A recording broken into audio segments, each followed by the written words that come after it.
Ladies and gentlemen, welcome to Casual KO, soon to be renamed. We're looking to rebrand over here. Alex is hot and bothered, and we're gonna get into some fun cards. This UFC 306 is highly anticipated at the Sphere. It's gonna be epic. I am very excited for it. I'm actually gonna buy the pay-per-view. Call me crazy. I'm gonna buy it.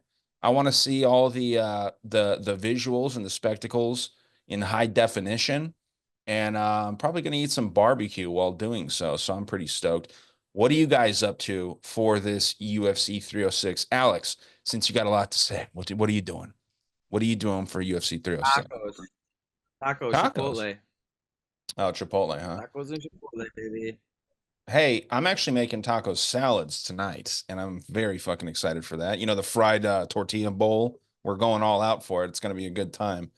Mexican food is one of my passions. But Jared, you got any plans for the big card here?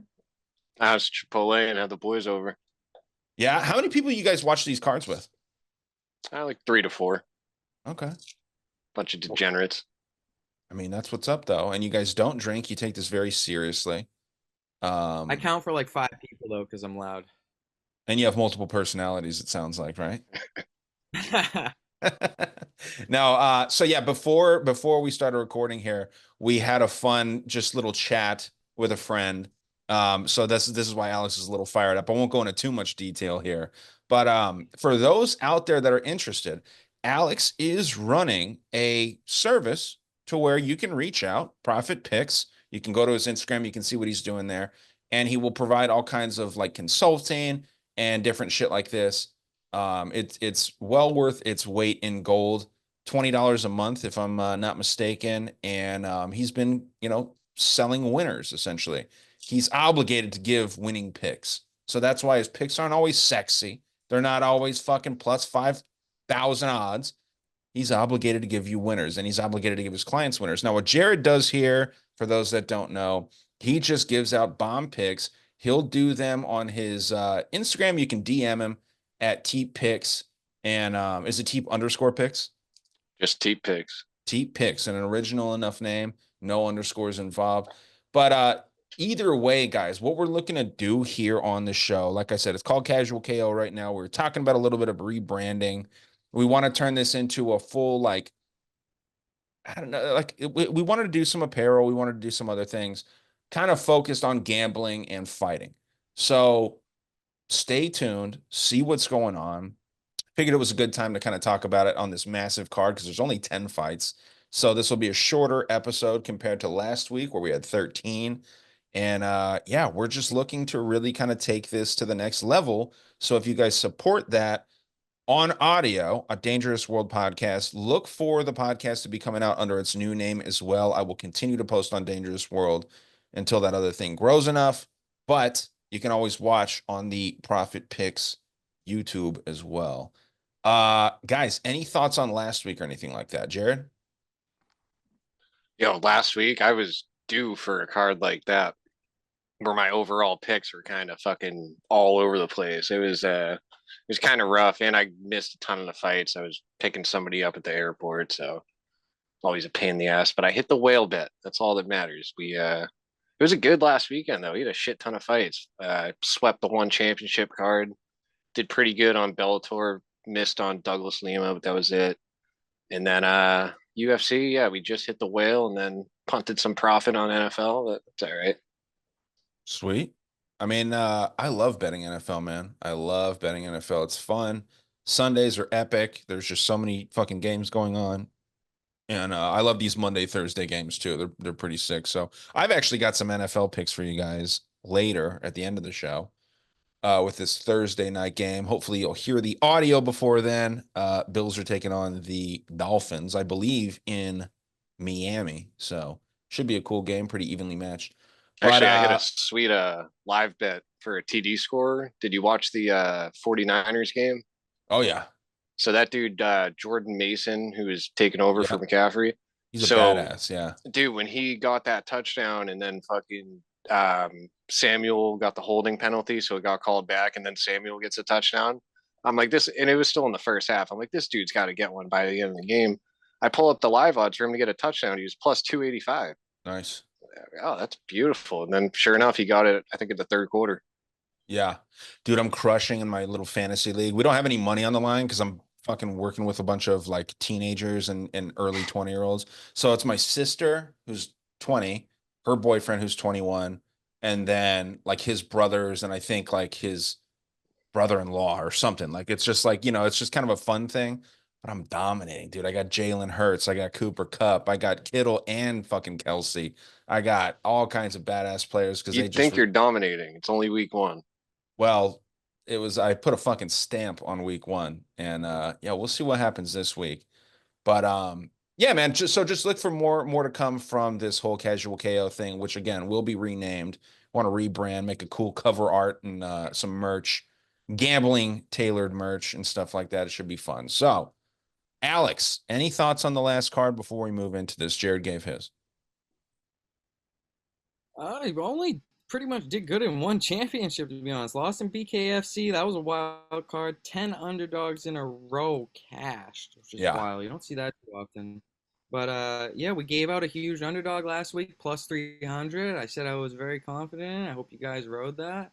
And I hope you guys wrote all of Jared's one picks too, because we are cashing in one right now. I want to say Jared has like a 90% fucking hit rate now in one championship. So, keep it rolling. I am a bigger fan of one than UFC at this moment. So let's get into this card. All These right. fucking Mexicans. Yeah, I fucked up not following. Hey, Mexicans are great, dude. Some of the most beautiful women in the world too. But yeah, the one card I didn't get to tell you guys on. I was completely distracted with work and just didn't get the chance to follow. But I agreed with that Lineker pick. I told you guys that up front. And that was a massive cash for you guys, plus 300. And this dude made it look easy. So sharp call on that for Jared. And I bet you a lot of people were on that fucking pick, man, even though he was a big underdog because it just was a no-brainer. So yeah, Jared is the idiot savant for one, basically. I mean, it seems like 90% hit rate, it sounds like. So yeah, we're cooking with one over here. And I do not get involved with the BKFC picks, by the way. These are just things that Alex and Jared kind of collab on, and I don't touch that shit personally. But there's opportunity to make some serious money over there. Let's roll into UFC Noche, Mexican Independence, brought to you by Saudi Arabia. Not sure the connection there, but it does make sense when money talks and bullshit walks. First fight of the night. I'll take it as always. This is not the greatest matchup in the world. You've got Raul Rosas Jr. versus Arichi Lang. This show that I listen to every once in a while, the Running Mouth MMA, they call Arichi Lang Eric Lang. It's like a running joke, just Eric Lang. It sounds like that's like his American name. But there's not much thought that goes into this man. Arichi Lang, I'm sure he's training properly over there at Fight Ready.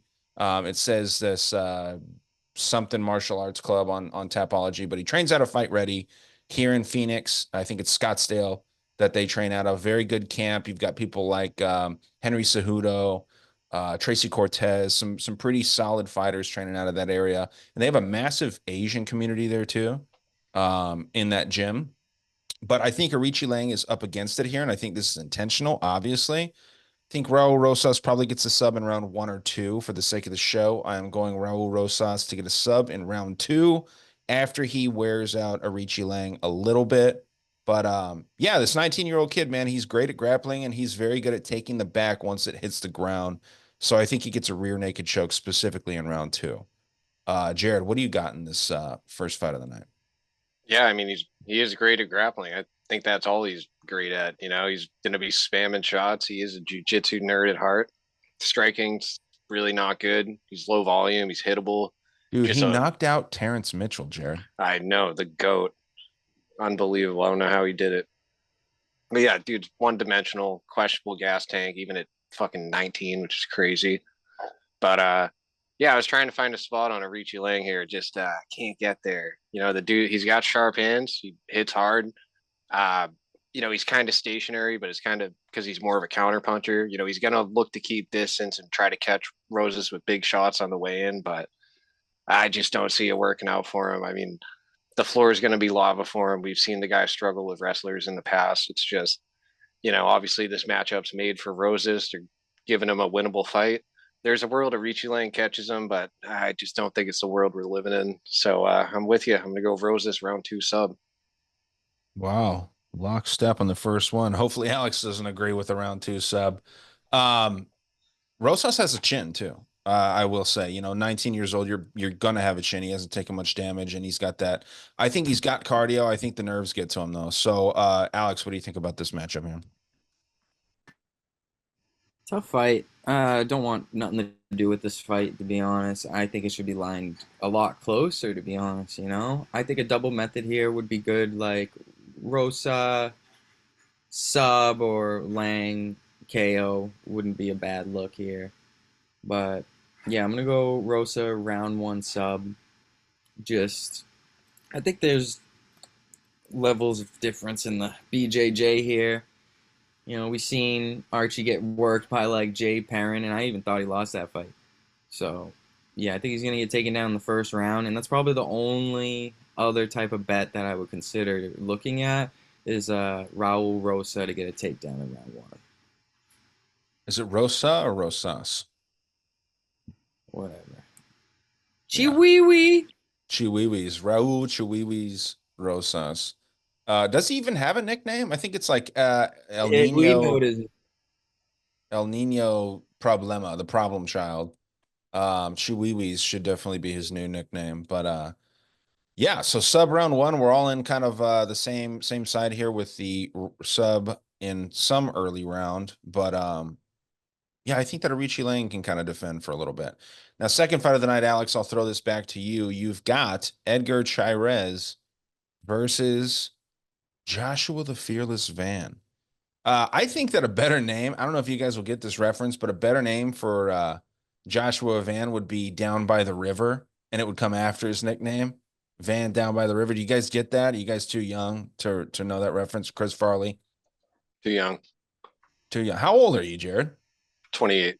Okay, I'm 33. So this was in the 90s. Chris Farley had a great Saturday Night Live skit where he was like trying to give like pep talks to kids. You guys do at least know Chris Farley, right? I don't. Oh my You don't God. I know who don't. Chris Farley is, I bro? don't, dude. I don't. This dude is like a pop culture fucking virgin, man. This guy needs to fucking you need to watch more movies and Pull him catch up. up on Maybe I'll know his face.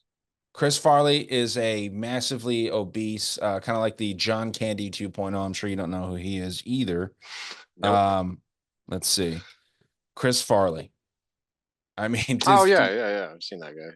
hilarious. So he was kind of like a Saturday Night Live god, and he had this thing where he would go into elementary schools and like give pep talks to kids. And he was like, if you drink as much as I do, you're gonna end up in a van down by the river and all this shit. So it probably wouldn't hit with a lot of the younger audience, but yeah, Joshua Van Down by the River would be a sick nickname. But Alex, where are you at on this, man? I'm all over the dog here. I'm all over Edgar, and I just like him here. I think he's got more ways to win, in my opinion. I think Josh Van is knockout or bust here, so I'm gonna go with the dog. I think he's got the momentum. I think Van, is coming back a little bit too early off of that knockout. I think he should have took a little bit more time off to grow. I think he's rushing to get back in there to get a win, and I don't think he's gonna get it done. I like the value here on Cheris. I'm gonna take a small little shot on him here. I like the momentum, and I'm going with the early Mexicans here on this card. Cheris, I'm gonna go decision. Okay. I like it. I want to see where Jared's at on this before I give my pick. I have one in my head that I already am going to say, but I just want to see if Jared's kind of in the same pool here. Yeah, I'm on the Van side here. I mean, this is a good fight. Chira's got some good boxing. He uses low kicks, kind of open up his hands. Like most Mexicans, the dude does have a pretty solid chin. And what you're saying of like having more ways to win, yeah, I think this dude does have some grappling skills. Not so confident he's going to use it just because you can tell this is a guy that believes in his hands. Van on the other side, also a boxing style, but his is a lot more composed. He's real tight guard. A dude's really good defensively.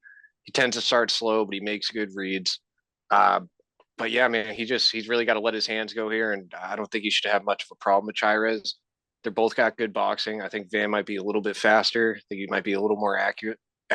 And the dude's he's always coming forward.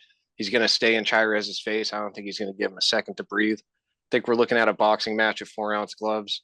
In that case, I got to be on the Van side. So I'll say Van by decision. I like it. Man, for me with Chirez, it's really tough to know where he stands in the division because his win is against Daniel Lacerda, who I think he went 0-5 in the UFC, maybe 0-4. Two And wins. Two wins. well, the no contest obviously doesn't count, right? And it's Daniel Lacerda. Like everybody that Daniel Lacerda has fought in the UFC, it doesn't matter if you beat him twice or once, and no one's lost to Daniel Lacerda. And his loss in the UFC came by Tetsuo Taira, someone I believe is a future champion. Like honestly, I think that the dude is going to be a champion in the UFC. So I don't know when that comes or whatever, but Taira's very good. He's good on the ground. Chires did have him in a little bit of trouble during their fight, a little bit, not a ton. Joshua Van fighting a lot in his young career and he wants to be very active. I think he's coming back a little bit too soon here.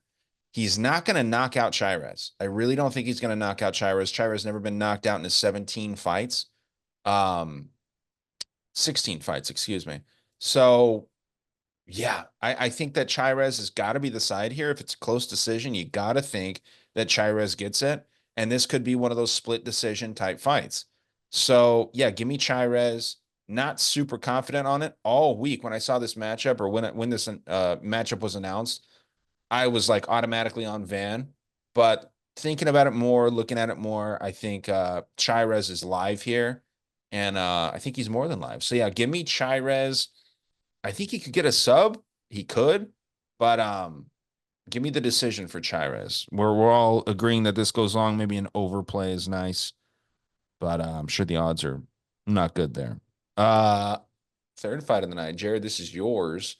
We're going chick fight. Yasmin Haragui or Haragui, not sure exactly how you say this lady's name, versus Ketlin Souza, and yeah, kind of a mismatch. Sorry to give you this one first, Jared, but you're up. So what do you got? That's all right. I mean, I like this fight for Harrigy. You know, Souza, her strikings look pretty solid against a low level of competition. She's not the most durable girl. I've seen her get really tired, really sloppy, and just kind of turn into a punching bag late in fights. And the one major hole in her game is her grappling. It's kind of non-existent. Harrigy, I mean, this girl really, really good striking, and I mean, she comes out and bangs right away. She's high volume. She's just a girl that puts herself out there, and you know, how do you not like that? She's got some serious power. This girl ain't never gonna shy away from a firefight, which I'm sure that's what Sousa's gonna want to get into with her because that's her best chance. But you know, we haven't seen any wrestling at all from Harry so far. I don't believe she's ever submitted anybody. But if there is ever somebody she's gonna submit, this would be it. So I'm going with the juicy prop on this one. I'm gonna try to turn a -500 into big plus money. So real confident on Yasmin, but I'm gonna shoot on that prop and go Yasmin by submission round one. Yeah, I can't hate on that at all. I love Hargi here. Yeah, Ketlin Souza doesn't seem to be great. You know, she looked good against Marnik Man, but she couldn't finish her. Marnik Man is not someone that I don't think is UFC level, and it's no disrespect, as Alex would say, no offense, but I don't think she's excuse me, UFC level. Um, and yeah, I mean, she's only got 2 fights in the UFC at this point in Salsa. So there is that whole red flag with Yasmin getting knocked out by Denise Gomes, but I'm very high on Denise Gomes. I think that she can put that pressure on people when she needs to. And her girlfriend as well, Carol Hosa. We're fans of her on this show at this point. She helped us cash a nice bet in our ladder challenge when we were doing that. We need to get back to that, by the way.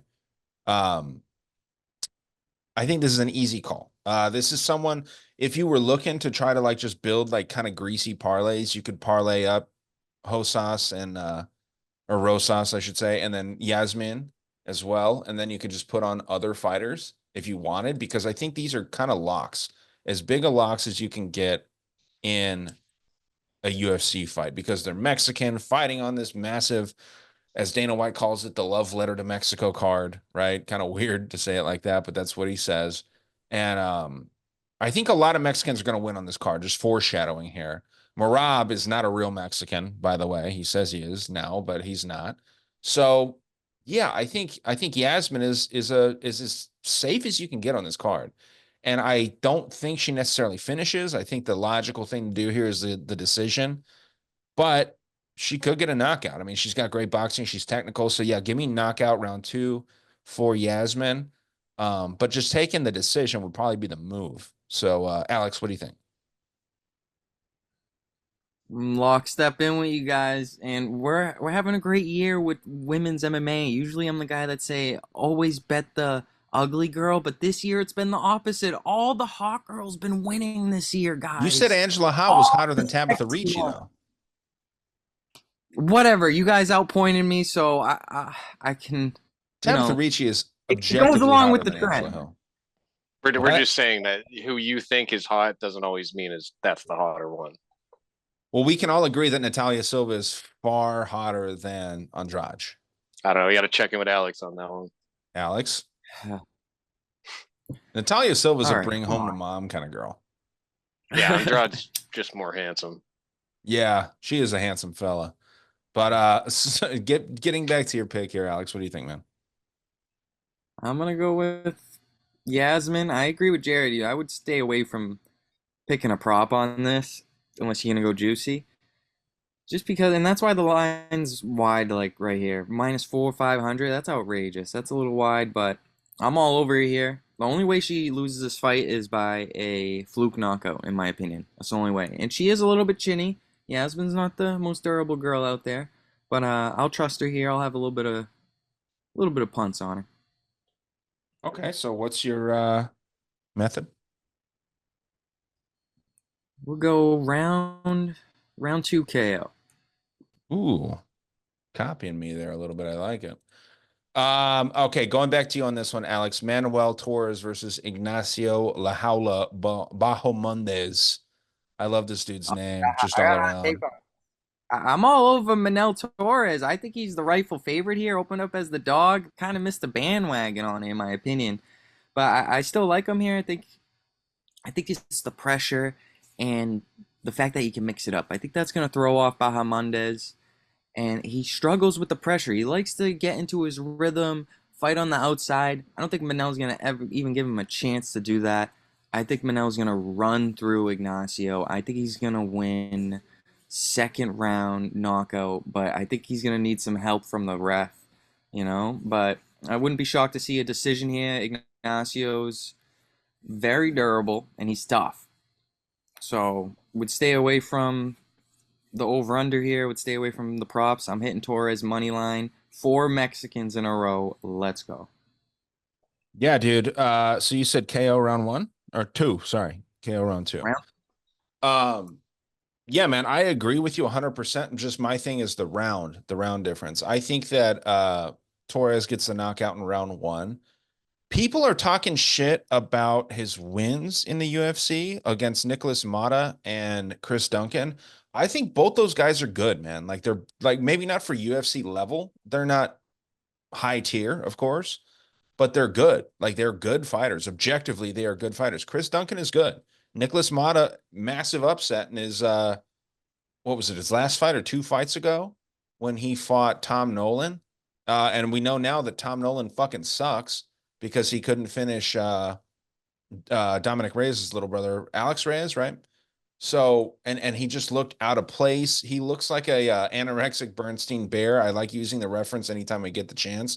He looks like a bear, like just his face, everything about him. He looks like he belongs in the Bernstein Bear books that I used to read as a little kid.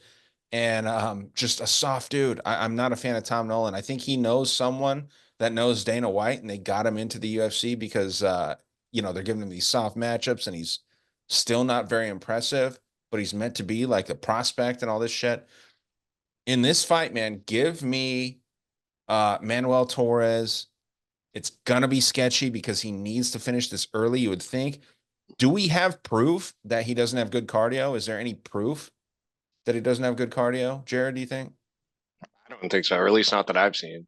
Yeah, I mean, people say he fades after like minute 3, but I mean, I just don't see it. So there's nothing to say that Torres can't go 3 rounds. Ignacio, I was very disappointed in his loss against Ludwig Klein. I picked him against Ludwig Klein. And Ludwig Klein, solid fighter. It's not a horrible loss, but it's a loss. And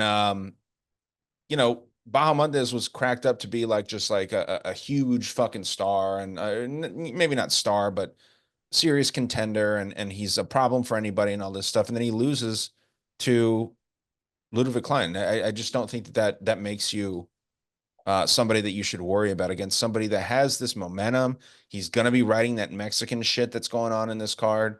Like I said, I think a lot of Mexicans win, and I think he's just the next one to win on this card. Manuel Torres, knockout, round 1. Give it to me, and I feel decently confident about it. If it gets out of round 1, it's the unknown. So I'm not 100% sure after that. But yeah, Torres, knockout, round 1. Jared, where you at? I mean, I could totally see Torres catching him because Torres is a dude, and the fight starts. This dude gets after right away. I mean, he's got speed, power, he's got the volume, he's got the accuracy. I mean, you look at his 3 UFC fights, his 1 Contender Series fight, all of those were quick finishes. So, of course, there's still question marks around him as far as the cardio goes, just how he's going to look later in a fight. We haven't really seen him really tested yet. But what I can say in his 3 UFC fights, I've seen the dude get cracked every time. If he didn't get dropped, it was damn close to it. And he does hold his chin high. He kind of comes charged in with his chin up, and he's there to get hit. Not a ton of head movement on him. It's a dangerous game with a guy like Bajo Mendez because he's a good striker too. He's going to use his length. He's always going to be mixing it up. He's never going to be showing you the same look. And Bajo Mendez, man, he's tough as they come. He's going to stay busy even under pressure. The dude is durable. He can take a hit. If he's going to win this fight, he's going to have to weather one hell of an early storm because Torres is going to fucking throw the kitchen sink at him right off the bat. So it's a tough call. I could absolutely see Torres getting him out of there early, but I think I give Bajo Mendez too much credit. I'm going to say Bajo Mendez can survive that first round and start to take over the fight the later it goes. Say Bajo Mendez by decision. Yeah, I don't hate that at all. I think it makes a ton of sense, especially if this fight goes long. But love letter to Mexico, man. And that brings up the next one here, which is the 5th fight of the night. Alex, I believe this is you. Got another chick fight. Alex is the master of the chick fights this evening. I'm not going with the more attractive woman in the No, okay. fight. Jared took the last chick fight. I'm sorry. I misspoke. But yeah, here we've got Irene Aldana versus probably the fucking fattest ass in all of UFC. She's got such an incredible ass, and she doesn't show it off on social media, Alex. She really doesn't. She does like workout videos, but they're not obnoxiously like you're not seeing her pussy fat in it. Like you're just seeing her ass. And it's nice. It's a solid ass that she's got there. Even Laura Senko commented on it when she was walking up to weigh in one time. She's like, yeah, this girl's got a dump truck. So what do you think about the Mexican versus Brazilian here, Alex? I'm all over the Mexican here, but I got a weird style to you bet are. her. I am betting her, but I'm betting her a certain way because I'm biased. I know that this is a bad matchup for her. I know she's probably going to lose a decision here. So how do I get to bet on my girl and get a push at a decision? I'm betting that Irene Aldana finish only money line minus 140. Drop the balance. Drop the mortgage. I think she's gonna knock her out, but just in case if it does go to the decision, she could win a decision. I just don't want to go to a close decision. I'll take the finish only line. She's a rightful favorite in my eyes. I'm worried about the leg injury after Carol Rosa. She took a little while off. She definitely had a big injury with her leg. Worried about that, but I think she has all the finishing capability. Norma Dumont coming off 8 decisions in a row, borderline loss a couple on the way. I'm all over Aldana here. She's the real fighter here. She's the killer. She's the finisher. Passionate. I'm gonna be betting too much on her this week, to be honest. But I'm limiting myself to the finish only. I'm gonna go knockout round 2. Oh, I was gonna say, but you went into that so seamlessly. I was gonna say, let me guess which round the knockout comes in your opinion, and I was gonna say knockout round 2. So that makes sense. I get it. Aldana is underrated hot too. So, it's tough for me not to bet on these attractive women. It's a real coin toss for me. But Jared, what do you think about the Mexico versus Brazil matchup, man? These tend to work out more for the Brazilians historically. Yeah, when I was initially looking at this fight, first thing that came to mind was Aldana for sure. But the more I was watching tape on these two, Aldana is a one-dimensional boxer, and she does have good boxing. She almost looks like her coach told her to keep her hands up, and she just never forgot, and her hands just stay Yeah. glued to her head the whole time. On her But I mean, temples. yeah, it's pretty wild to see. But she's a girl that is definitely hard to find her chin, but it's very easy to find her legs. She doesn't check any leg kicks. That boxing style, you're always heavy on your lead leg. I mean, she's there to get her leg chopped up. She doesn't have the best grappling. She does have good takedown defense, but at the 70, end of the day, 76% takedown defense, Jared. yeah, and yeah, it's solid. I mean, but at the end of the day, she's a one-dimensional boxer, and she's gonna just rely on her hands.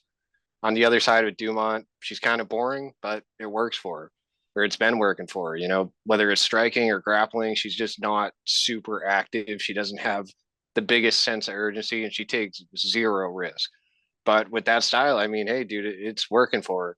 She shouldn't stand and try to box with Aldana, but she can kick, she can wrestle. Very clear path to victory here. So I just think Aldana's going to have to piece her up on the feet or knock her out with the hands, or Big Norm can make this boring. So I'm going to go Big Norm by decision.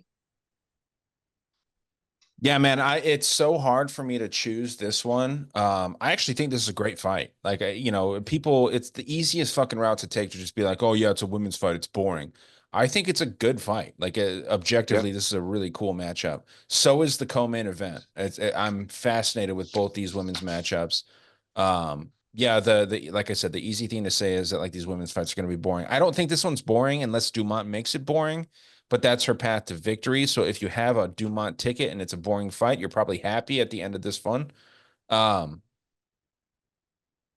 I've doubted Norma Dumont in every fucking fight that she's had that I've seen her in, and she comes through. But the competition level that she's fighting and that she's beating, with the exception of maybe Jermaine Durandamy, um, Chelsea Chandler, beating her in a unanimous decision. Who gives a fuck? I mean, Chelsea Chandler, the ogre out there, that she doesn't seem like she knows how to fight at all. She's just big, and that's what she uses. Carol Hosa wasn't very good when she was fighting her. She's gotten a lot better. And Carol, this is a common opponent between these two. Carol Hosa has fought both these ladies, and fight of the night when she fought Irene Aldana. I would argue that Dumont made it look easy. MMA math doesn't work. So, kind of toss that out the window, but still styles and all that shit. And then Danielle Wolf, what's her last win? Um, Danielle Wolf is not a UFC fighter. She's a hot chick that's a boxer. She's not great. And then another common opponent that they have is Macy Chiasson. She lost a split decision, and Irene Aldana would have lost that fight if she didn't kind of get that Hail Mary liver kick, which was, I mean, that was a fluky fucking finish. We got to be real about it, but it was perfect placement on that up kick. Sat her down. I did have money on Aldana. I think it was a Canadian fight card that they were fighting at that time. Maybe not. Maybe it was. Oh yeah, it was in Arizona. Um, no. When was that? I'm looking at the wrong card here. When did Aldana? Yeah, Diaz Ferguson. Okay, so that whole card was just a shit show. That was in Vegas, and so yeah. The only reason I bring that up is because it's a couple common opponents between these two. Dumont could have won that fight against Jason. Grappler versus striker. It's so hard, man. It's so hard for me to pick this. I lean towards Dumont with the least amount of confidence. Least amount of confidence, like 51% confidence. So give me Dumont, give me decision. I think that this goes to a decision at a high clip. And that's the other thing, is that if it goes to a decision, the Mexican crowd there, the pro Mexican crowd there is going to be cheering every time Aldana does anything. So Dumont's going to have to put a stamp on this, but I think she could do that. I think she can make this boring enough. I think she's probably sharpened up her striking enough. She could definitely take down Aldana. So yeah, give me Dumont decision. Um, like I said, not confident at all. But let's move to the next one. Jared, you can take this one again, man. Ronaldo Rodriguez versus Ode Osborne. Everyone's hating on Ode Osborne for getting this massive card, main card title shot, or not title shot, sorry. Just the opening spot on a main card. Like, this is probably as close to a title fight as Ode Osborne will ever get, but it's interesting because they're pairing him up with this dude that's very green in the UFC. And I'm not very high on Rodriguez, but it's a great matchup, I think, either way. So what do you think about this first main card fight of the night? Yeah, definitely weird that this is the main card opener. Rodriguez, I mean, this dude, I just watch him fight. I mean, I just feel like he's pretty basic. There's nothing I'd look at in his game that I say this guy is really elite at. He's hittable, but he is high pressure. If you try to bring the fight to him, he is a guy that's going to stand his ground. Dude does have a shit ton of experience. I mean, 18 pro fights. He had like over 20 amateur fights. So, he's had a lot of different guys in front of him, and you can see it because when he got a guy that feints a lot, he really doesn't bite on feints. He just stays in the guy's face. But I think that's his best weapon is his pressure. Aside from that, there's nothing that really jumps out at me about him. On the other side, Ode, I mean, this dude's not a bad fighter. He's like pretty skilled, but he just has that weird Phil Hawes complex where he loves to be doing well in fights until he gets brutally finished. It's just kind of weird, man. 5 UFC losses. He's been knocked out twice. He's been sub 3 times. Skill for skill, I think Ode is the better fighter, but he's just not durable and he's not trustworthy enough for me to get behind him here, even against a green dude like Rodriguez. One of these ones, I think Ode is going to be winning up until he loses.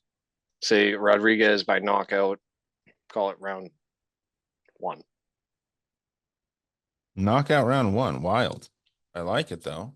Alex, I got to take a piss, so why don't you kill some time? Talk about what you think about this. I do that too. Well, think about this fight, Alex. What do you got?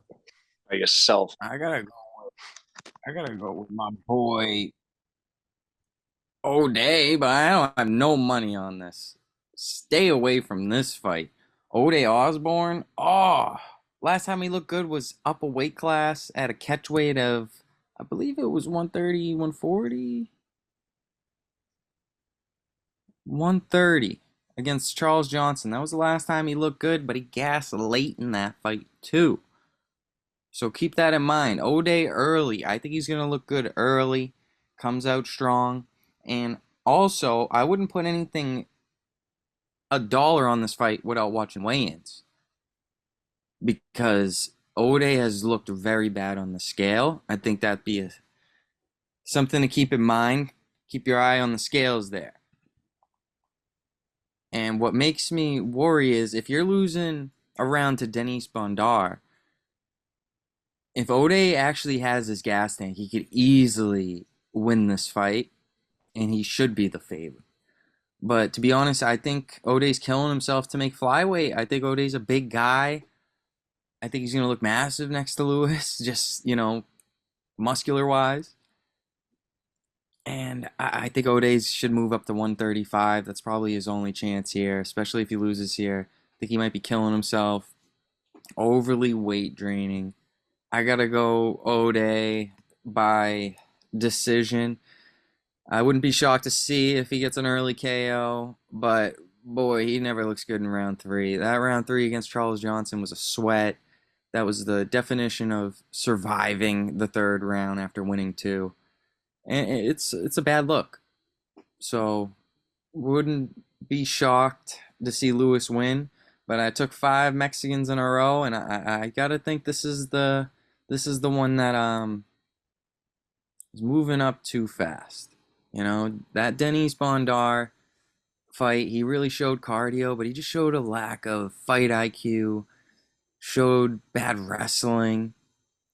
And I think Ode could school on him here. I think he just has to be smart, mix it up, and not fall into that Mexican style brawl.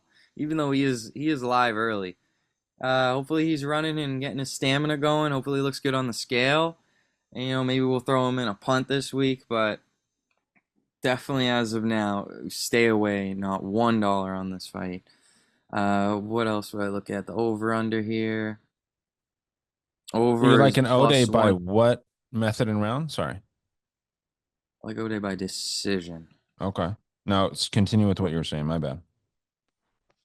Over under minus 140 on the under 2.5. Could see some violence here. Ode gasses out. Like I said, guys, watch out for that scale. Okay. Yeah, man, this is a tough fight. I think I agree with a lot of things that both of you guys said. With Ode, as far as what you're saying, Alex, he is the veteran. He's not a horrible fighter either. People, like I said, they're mad that he's on this card. But I think the reason that they made this matchup is for the Mexican to shine here. Like that's what makes sense. He's 4-5 in the UFC in Osborne. So I think that the matchmakers obviously want Rodriguez to win for whatever reason. They see something in this guy. I don't think he's that great. Like, yeah, he's only got 2 losses. They're both by decision. He's a Mexican. You can't really knock this dude out. Can't finish him very easily. Denise Bondar's not great. Angel Rodriguez, was his last fight before that in Lux. And Lux is actually a decent Mexican promotion, Latin American promotion. Yeah, actually, Uh, now that I think of it, guys, why isn't Raul Rosa in Ode's spot? Wouldn't you think that would be the spot for him? He's more of a built-up prospect, has more fights in the UFC. well, I think that they want to get the card started with a bang. That's true. You know, um, they know realistically, like there's a stereotype that Mexicans can't afford, to buy pay-per-views and shit like that. So they want to give some stuff.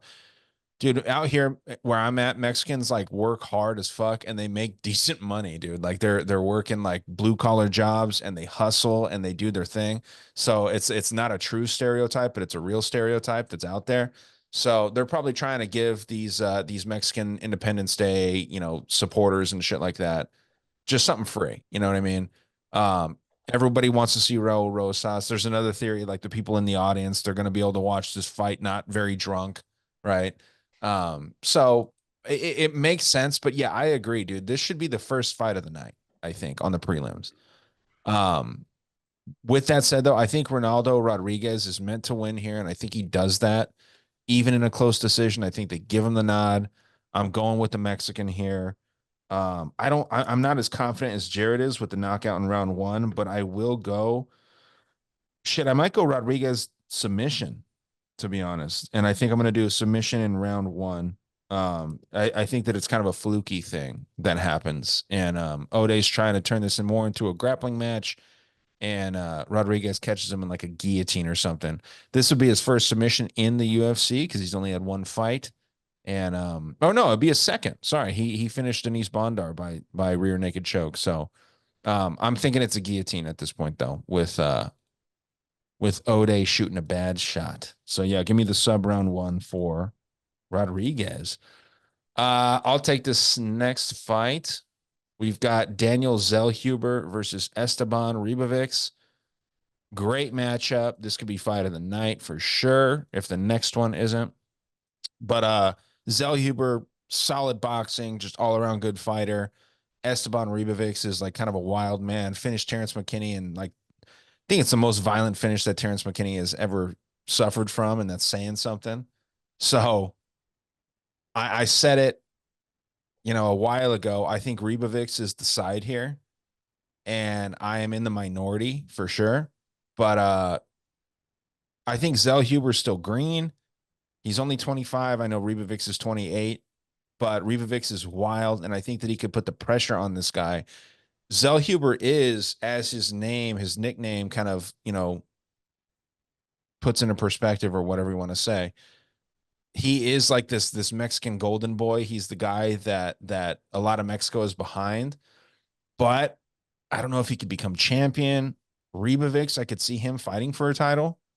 Um, Ribovics is sick, man. I think he's dangerous. I think he's got the style that's going to be really tough for Zellhuber. And I think Ribovics wins this probably by decision, and the Mexican audience is going to be booing there like crazy. But yeah, give me Ribovics by decision. Jared, what do you got? Yeah, I'm on the opposite side here. I'm going Zellhuber. Zellhuber, dude's a super technical striker. He got fast hands, hard kicks, and he's a hard dude to find.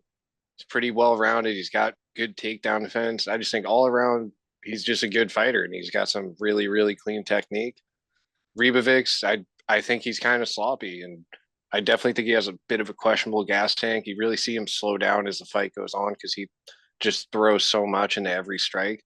But he is a guy that he's gonna go for it. You know, he's got big power, he's high volume, high pressure, and this dude has no problem taking a punch to land a punch.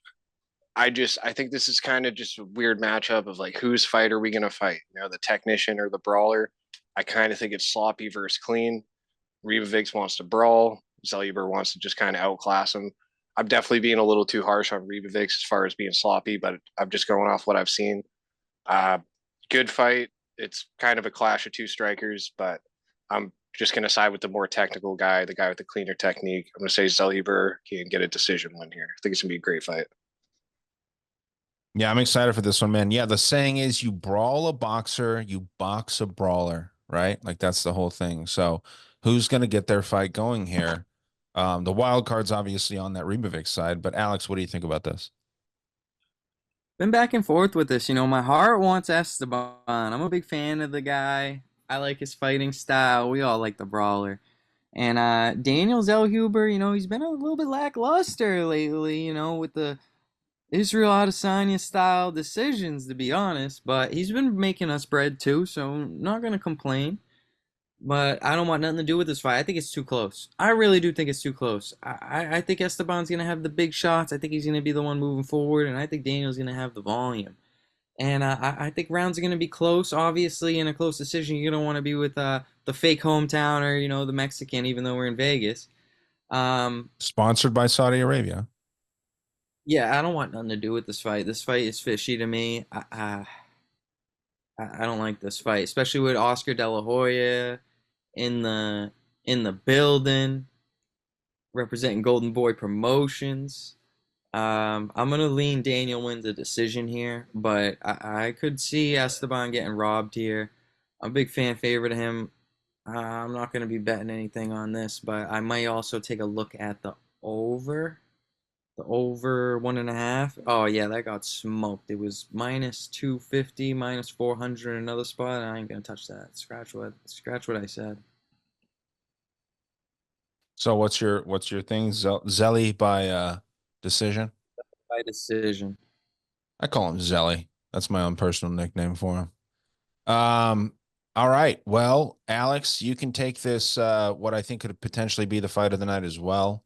Brian T. City Ortega versus Diego Lopez. Um, Interesting matchup, man. What do you got here? I've been back and forth with this one too. I really wanted to bet Ortega. And the first time around, I wasn't on Ortega. And when he pulled out, that was kind of a red flag. Big red flag. Missing weight. Red flag. It's unprofessional. It kind of looks like he's not taking his career serious. It makes me think he's more the guy who's showing up for a paycheck here. Also, look at the activity of Diego Lopez. What's this man on his fourth, fifth fight of the year? I don't know. It's hard to go against the activity. I don't like the line. I think it could be even Steven. But I get where Ortega's a dog. He's got so many red flags around him. If I were to bet him here, I would only bet him by submission, to be honest. Hit him on a double method. I know sometimes they have odds like submission only and KO only. It's similar to a finish only or a decision only Right. line. That's something I would look at hitting for Ortega, a submission only. On the other end, you could hit Lopez at KO only. I think those are both safe ways to just add a leg to a parlay that's safe, get some extra juice. Other than that, kind of like just going with the over here, trying to trust the durability of Ortega. Absorbed over like 265 strikes in the last 5 fights. I gotta go. I gotta go with the punching bag to live a little bit. I'm gonna go Diego Lopez wins the decision. I was super back and forth with this.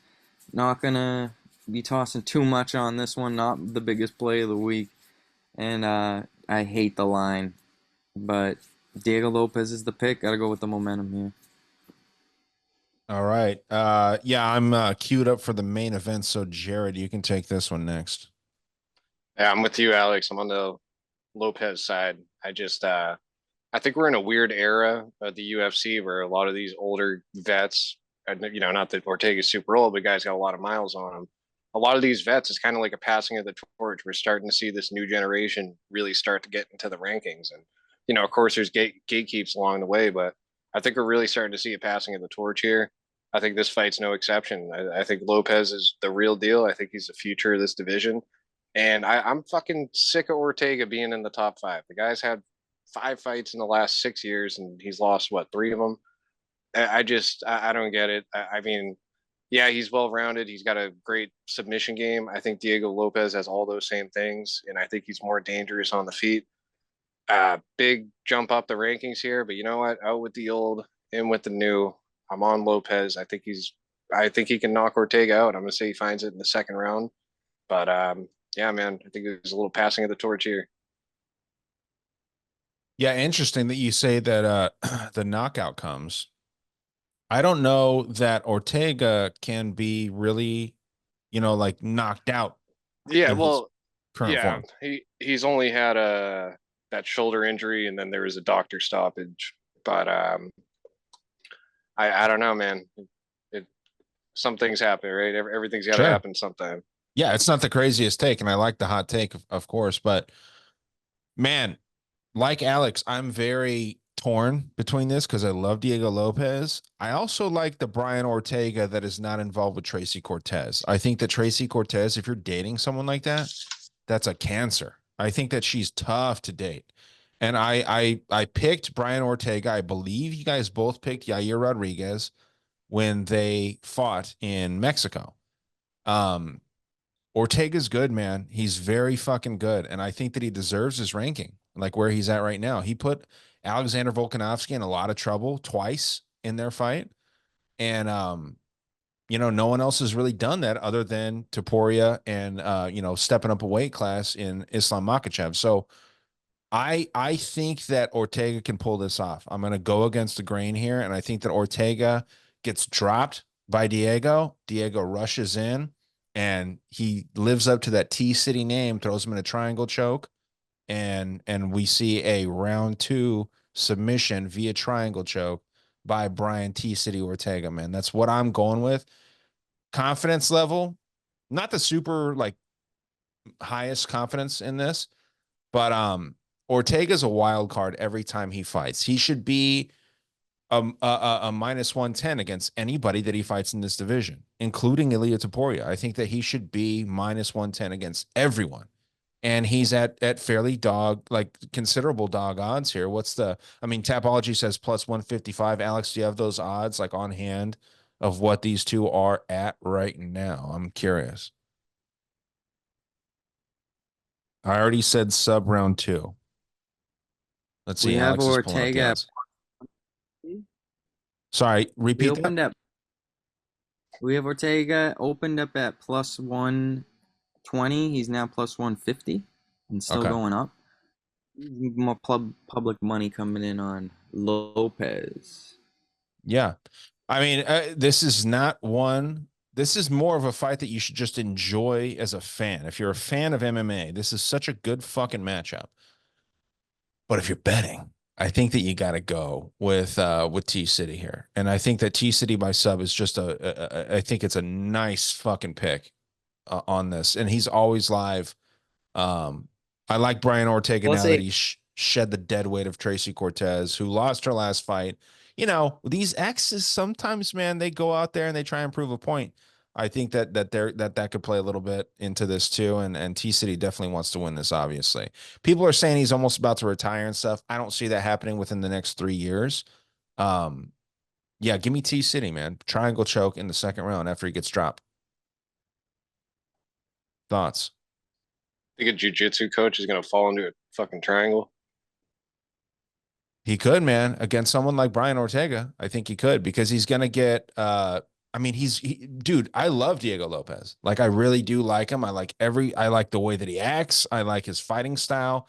he seems like a good fucking dude, and Brian Ortega kind of seems like a little bit of a douche, honestly. But this isn't a friend competition. This is a fight. So I think that Ortega's got the tools. He's not going to get knocked out. Like I really don't think he gets knocked out like the way that you think he will, Jared. I mean, if you look at that first round against fucking Yair, he was very close to being knocked out. But it didn't happen. Close only Right. Well, counts all right. on horseshoes and hand grenades. All right. Well, all right. I'll go a step further then. Your comparison to Ortega's fight against Volkanovski, and you compared it to Elia and Islam. Well, those two guys actually won the fight. Sure. So I can make the same argument with yeah, it's close, but didn't happen. Yeah, no, of course. Yeah, but the trouble that he had, we never seen Volkanovski in any kind of trouble before. You know? Like I understand. And scientifically, dude, there was a fucking study that was done. If someone's held in that type of triangle or that guillotine, that it was a belly down guillotine that Ortega had Volkanovski in, scientifically, there's no way that he can fucking come out of that. Like there was fucking reports on it, all kinds of shit. Volkanovski was a freak back then. He's fading now because he's this guy that needs to be active. He doesn't feel like mentally there if he's not in a fight camp and all this stuff. And that has had some detriment on his career now. And instead of him being considered the greatest fucking featherweight of all time, now Volkanovski is second to Jose Aldo, right? He could have continued going if he took the same career steps as Jose Aldo did. But the guy was a fucking freak. He looked unbeatable. And I think he beat Islam Makhachev when they fought. But after that, he fell off because he took that quick fucking last minute notice. There's all those memes. Your wife fell out of the wedding. Alexander Volkanovski stepping on short notice to fucking marry you and shit. So all these different these memes were going around to just to kind of showcase like this dude's willingness to fight, and it's backfired on him. And I don't think that he gets another high level win in the UFC. I hope he fights Charles Oliveira because that'd be a dope ass fight. I think Charles wins that fight though. So with this, I'm on the Ortega side. Like I said, not confident. It's another 51-49% type situation. But man, I was the outlier against you two, against Yair Rodriguez. He didn't make it look easy, but he did put a stamp on that performance.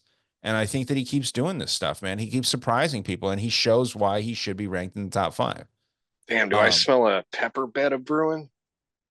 Do we want to do a pepper bet? You might. I think we might have to. I think you have to do a hotter pepper than I do. No, I'll do a habanero. Habanero by itself is hard.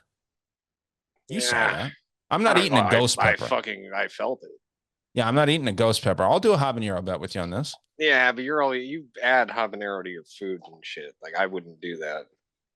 So I'll you're do it saying on that the you're not next that one. confident. No, what I'm saying is that you have more of a fucking spice tolerance than I have.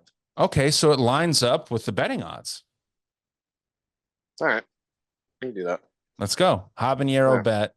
I've got enough. Ortega. Jared here, who is 0-1 to the pepper bet. About to be 0-2. Yeah, right. All right, but I am 1-0 on the facial hair bet. We're 1-1 on these personal bets. Don't you shortchange me over there. Dude, someday we'll do a fucking eyebrow shaving bet. Oh, And we'll go on that. I can do an eyebrow shaving bet, no fucking problem. Let's see if you're willing to do it. yeah, you look like a freak anyways. No one will even notice. I know. I'm fucking willing to do it. My eyebrows, I got all kinds of emotions in these eyebrows, dude. I can move them around all crazy. I'm down to do that shit in the future. But yeah, this is a habanero bet officially. You hear it first here on Casual KO. I've got Ortega and Jared has Lopez. And then after this, Ryan's going to go through the transformation of an eagle and fly to the top of a mountain and pluck out his peckers and yeah, dude, feathers I'm and gonna break his beak. Yeah, exactly. And then, the inevitable like finish to this whole like ladder of bets that we're doing is one of us has to end up getting a sex change at some point off of a bet. You know what I mean? Someone's got to do a imagine whoever a fucking won the sex bet change has bet. to pay for it.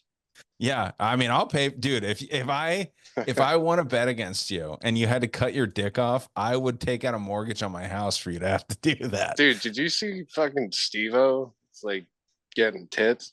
The titty implants? Like he's not like chopping his dick off. He's just gonna be a dude with fucking huge tits. Yeah, I don't know. I mean, obviously, I'm not cutting my dick off for any bet, but I wouldn't get tits either. So yeah, this is a fun bet. This is a great fight to do it on too, because I think it's evenly matched, man. The odds reflect it. And you know, we've got a nice little side piece going on here. So yeah, give me Ortega, man. I'll eat a fucking habanero. I know you will too. You've done it already. The second time, you're gonna get a little bit sexually aroused the second time you do it. You're gonna We'll like it. see. Yeah, you will. So enjoy that habanero when you eat it on I guess the Monday or Tuesday after the 14th. I need Now, shit, dude. It's you. all right, well, we'll see. We'll see. Alex, this is your co-main event of the evening here. We have my favorite. I mean, just one of the most attractive women, low key. Alexa Grasso. She's very attractive. I love her. And so is Valentina Shevchenko. Both these girls are hot. No one can deny that. Hold on, Alex. Who's hotter? Alex, who is hotter out of these two? Grasso, Jared. Obviously. But All right. Just. Valentina, come on. Don't I make mean, you me say talk about it. I'm you say biased here. you say obviously, but you said Angela Hill's hotter than Tabitha Ricci. That's just. I mean, come on. Well, no, there's I no Angela Hill hate here. She's a fucking hot 40-year-old. She's very hot for 40 years old, right? I'm not saying she's not attractive, but if you're fucking standing there next to Tabitha Ricci, I mean, it's not even a conversation. Right. I get it. I'm on the same side as you here, Jared. But who is hotter to you in this, Jared? To me, Grasso. I just had to make sure Alex was down to earth with us. Okay. Not that that matters here in the fight, but Oh, it does. I mean it might. Alex, what do you think about the matchup between the champion Alexa Grasso and the challenger Valentina Shevchenko? I'm all over my girl, the Bullet, my most confident pick on this card. She is an inaugural Mexican, and we're all gonna learn this weekend when she gets it done against Alexa Grasso. She's getting that belt back. She's the vet that isn't going anywhere. She's still got years in her. I believe she won the last fight and they stole it. I believe she was winning almost the entirety of the first fight until she got caught. 25 minutes to victory, and I think she's also more likely to get a finish here. I'm going with Valentina by KO or decision, but I'm gonna say she finds a finish in round 3. KO or some KO. bold take. I don't hate it though. Jared, where you at? I think if these girls fought 10 times, they'd probably each win 5. I mean, this is really as close to a 50-50 matchup as it's going to get. I mean, I don't care how many times they fight. It's going to be a great fight every time.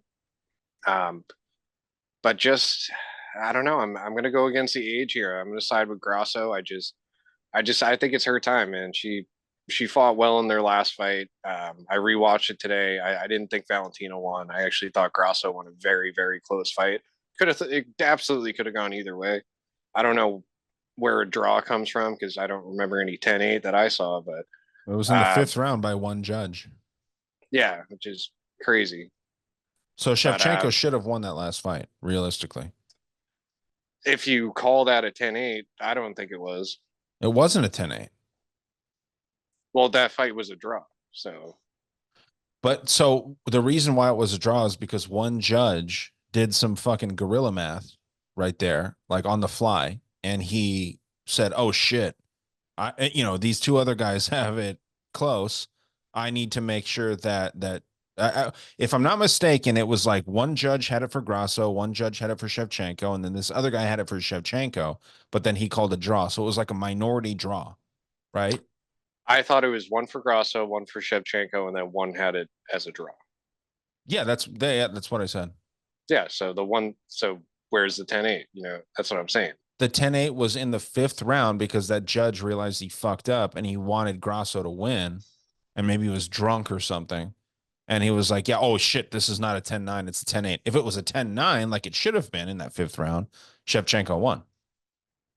Yeah, well, what I'm saying is I didn't see it that way. I thought it was 3 rounds to 2 for Grasso. They were very close rounds, and I thought the fourth round was razor thin.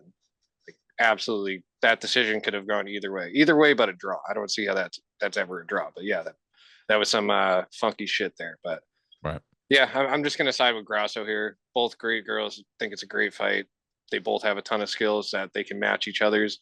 I hate going against Tiger Muay Thai, but I got to do it. Alexa Grasso by decision. Yeah, I think this sets up a really cool, you know, tetralogy or quadrilogy or whatever you want to call it for these girls to fight again if Shevchenko wins. And I think that's a better story. Um, this event's not selling the way that they thought it was, all this stuff. I think Shevchenko pulls this off. I think that she does in a very razor thin fashion. And I think that there's no fuckery going on by the judges in that fifth round where they give the 10-8 to Shevchenko. Um, there was potentially a 10-8 round for Grasso when she dropped Shevchenko in that last fight. Potentially. I mean, maybe not. Drops don't count like they do in boxing or anything like that. But yeah, man, I've been leaning towards Shevchenko ever since this fight was called. Grasso kind of got the better hand in the tough series, like her fighters did better. And typically that means historically, I should say, that the other fighter wins. So yeah, give me Shevchenko decision. Not confident, but I mean, this fight is full of just really, really close, good matchups. So yeah, give me Shevchenko decision, and I think it sets up a fourth fight because you have one, or no, would this be a third fight? Be a third fight. So this is the third fight, right? And then Yes. the fourth fight would happen after that. When was the first fight that these two had? The first fight was when Grasso beat her for the belt. So this would be the third fight. Right. So they would be dead even, and it would set up the fourth fight, like I'm saying. So yeah, we're we're sloppy here, but we got there. So yeah, Shevchenko I think gets this, and then they have to settle the score with a fourth fight. And these Mexicans have a way of fucking doing that, man. Brandon Moreno and Figgy did that, and I think the same story could happen here. So yeah, give me Shevchenko decision. I think it's a potentially a split even. I mean, Um, skill for skill, this is like the female equivalent to Figueiredo and Moreno. As right. far as the two just being such a good match, you can have this fight 100 times. It's going to be entertaining every time. Yep. So yeah, I think that there's more in it for the UFC if Chevy wins. So yeah, give me that all day. Now, main event of the evening. Uh Man, this is a good card, dude. I don't care that it's only got 10 fights. Hopefully nobody falls out, no fights fall through or anything like that. I can't imagine any fights do because these guys all want to fight and be a part of this card. But Sean O'Malley versus Merab Davashvili. Um, dude, I'm not going to sugarcoat this at all, no pun intended, but I think O'Malley absolutely dominates here. I think that he gets a round one, round two, round three knockout because Merab is spazzy on the feet. He just spams takedowns. It takes one knee from O'Malley or one right hand from O'Malley for him to set up the finish. And Merab, there's rumors of him having staph. There's the eye injury that he had. Those could all be ploys to, get the, crowd more interested or whatever. But clearly, the live audience isn't that invested because the tickets aren't selling the way that they wanted. So I don't really see that kind of playing a part here. Give me O'Malley gun to head, round one knockout. I think he makes this look easy, man. O'Malley gets the knockout at some point, but if you're telling me to pick a round and a method, give me round one knockout O'Malley. Jared, where you at? Yeah, I'm gonna take O'Malley too. It's just kind of weird, man, because I feel like Marab's style is the style that beats O'Malley. It's just that's rinse and repeat, spamming takedowns or just pinning them against the fence. That's what it's going to take to beat him. The guy's just O'Malley's just a sniper. You got to crowd that space. You can't let him stay at range because he's just going to pick you apart. I do think Marab's style is the kind that should beat O'Malley, but yeah, like you're saying, he is kind of spazzy on the feed. His entries are they're very predictable. He comes in the same way every time, and yeah, I do think it's a matter of time till O'Malley lands that big shot and catches him. And when he does, I think he can finish the job. So just like Aljo, I'm gonna say O'Malley knockout round two.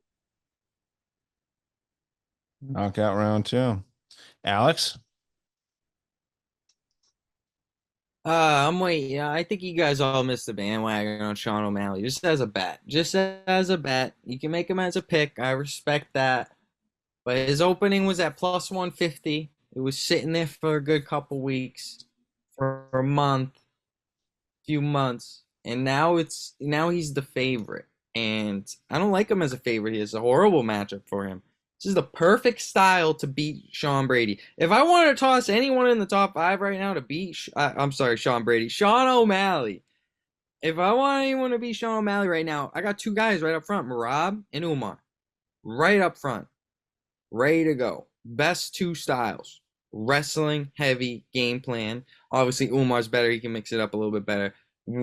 I don't think any of us would trust Marab on the feet here against Sean, but I think he's gonna play it smart here. And if he plays it smart, similar to like the fight against Peter Yan, and he really comes out and weaponizes that cardio, and he don't give up, and he has an extra 2 rounds of that, I think this is gonna look. I think he's gonna be the. I think he's gonna look like an easy favorite here.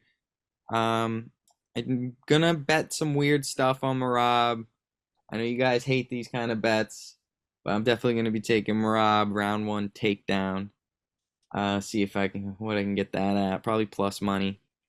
So I'm gonna be taking some weird bets like that. Dude, a And Marab one takedown's got to be minus money. Well, he's taking it it could specifically in the be, it first could round. be, but I'm just saying his money line is plus 100. That's got to influence that a little bit, just his money line being a dog. But I could take a look, see if it's even there. Yeah. What's your method and round combo for this I'm fight? gonna tell you guys, double method here, and if you do like Marab, you can bet him safe at decision only. You could bet Sean O'Malley by finish only, but to be honest, I haven't seen enough time with Sean on his back. He was really quick with the get-ups against Peter Yan. I'm curious to see how he is on his back, but as for a double method or something, I'm gonna go Marab for the official pick decision. But I would throw another method in on Sean O'Malley's side just to, give you a little insurance on that pick. I like it. Yeah, the UFC does not want Marab to win this, and that's another big reason why. I think if this is But a close decision, I think O'Malley gets it. let me also say, this is also like that spot versus Sean Strickland versus DDP. It's the less popular guy who can build a new market. Here's the thing: he's gonna be the first Georgian champion, and that he's gonna go back to his country and he's gonna build the market for the UFC. That's the problem with Sean O'Malley winning here. It's gonna actually ruin the opportunity for the UFC to build the market in another country, and that's their ultimate goal. There, they already built up Sean O'Malley. Sean O'Malley can win the fans of this fight and still lose the fight. How many times have we seen that where the guy's getting out wrestled, it's boring, oh, but then he has some good, he gets a couple knockdowns, but then he loses the fight, but he won the fans. And that's what's going to happen this weekend, in my opinion, with Sean O'Malley. He's going to lose the fight, but he's going to win all the fans like he usually does. But I'm going Marab to be the first Georgian champion in the UFC. And he's going to build the market up for the UFC because that's their plan. This is why DDP wins the close decisions against Sean Strickland, who is the favorable, marketable guy who has the bigger audience. Sometimes it doesn't matter. You got to know who they're trying to build up here. And I think they want Marab to get that belt quickly, build him up for Georgia before Umar comes in and smashes him. So Ryan, you gonna tell him? The O'Malley No, that Strickland thing? Ilya, Georgia. Yeah. Yeah. I mean, Oh, Ilya's the my bad. first. Ilya and Georgia, but whatever. They want to build up that market anyways. Ilya represents Spain anyways, in my opinion. Yeah, he does, but I mean, Georgia, what's the population of Georgia? Can't be very big. Doesn't I don't matter. Look think at that the they give a population. fuck. Any close decisions going to Marab. I don't care if Sean O'Malley's the champion. There's too much at stake to build that market, and it's going to end in controversy. They want people talking about this event. So if Sean You've got O'Malley gets robbed, 3.7 million people living in Georgia, and how many of those people are MMA fans, man? I don't think they give a fuck about Georgia. more than Americans, I guarantee you that. More Americans, more than Americans. No. Crazy. Dude, so America has about a 400 million population, and maybe 20% of those people are actually like, UFC casual fans. They can still branch out more with the Sean O'Malley win over a Georgian, where 10% of Georgians like UFC. We're talking I mean, I get it. 300,000 people. Win or lose, those fans are already built for Sean O'Malley. You get what I'm saying? Potentially, but then more people become aware of him as he continues his title run. He's trying to become the number one face of the UFC, where I think right now it's probably Alex Pereira. Maybe John Overlooking Jones. his guy. I think he's Huh? overlooking Marab. I think he's shooting a little bit too high, talking. Oh, he's overlooking his opponent here. He's trying to fight Canelo, guys. Like he's off the wall. Yeah. Ryan Garcia too. He's trying to fight, but I mean, McGregor did that same thing, and O'Malley's more talented than McGregor, I would say. Either way, solid, kind of dissension pick here because Marab has a shot for sure. I think that he could get it done. He's gonna have to make it boring. I don't think he finishes O'Malley. O'Malley hasn't gone 5 rounds, but I think that he could, and I think that I don't think he will need to in this spot. But nonetheless, fun card that we have coming up. We obviously have some whale bets, some steamers and things like that, and some NFL picks if you guys are interested in that.